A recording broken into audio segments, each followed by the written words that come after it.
7 मई 2025 की रात पाकिस्तान के कई शहरों में सब कुछ बिल्कुल सामान्य था। आतंकी अपने ठिकानों पर आराम से सो रहे थे।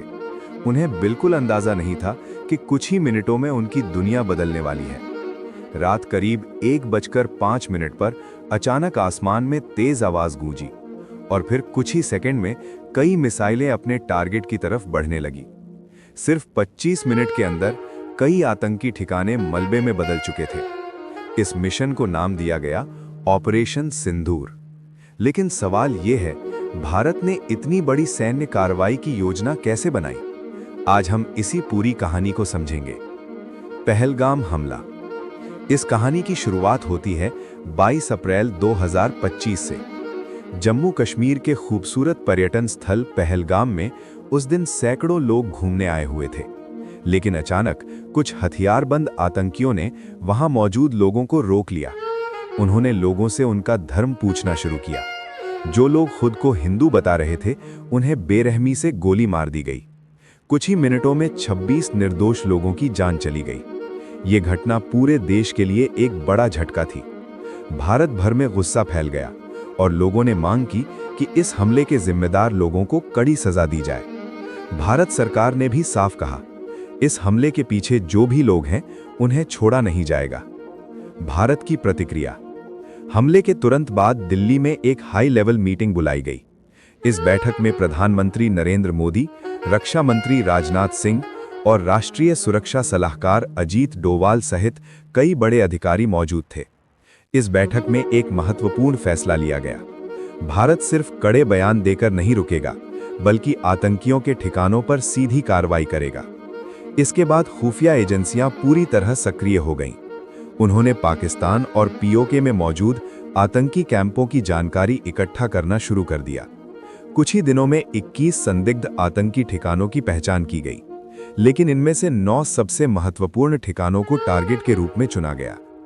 ऑपरेशन की तैयारी। इन सभी टारगेट्स पर कई दिनों तक निगरानी रखी गई।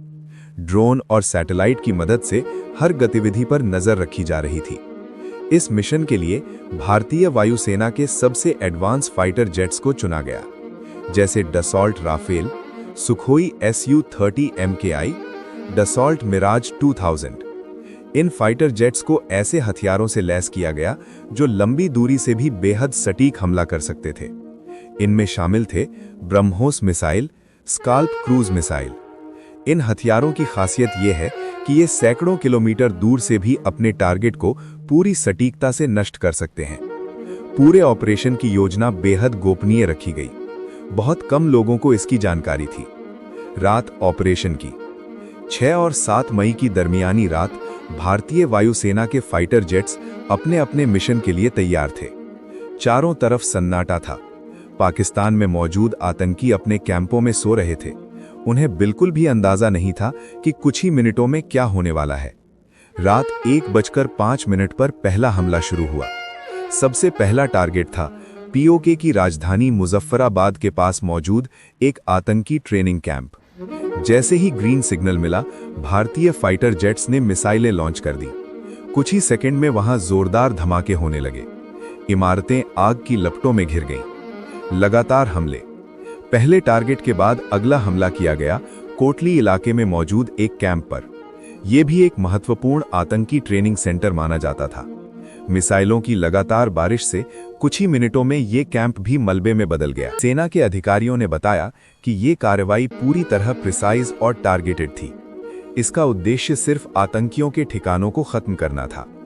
इस ऑपरेशन के बाद दुनिया भर में इस कार्रवाई की चर्चा होने लगी।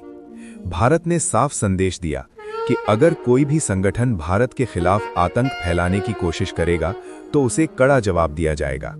और यही थी ऑपरेशन सिंदूर की पूरी कहानी।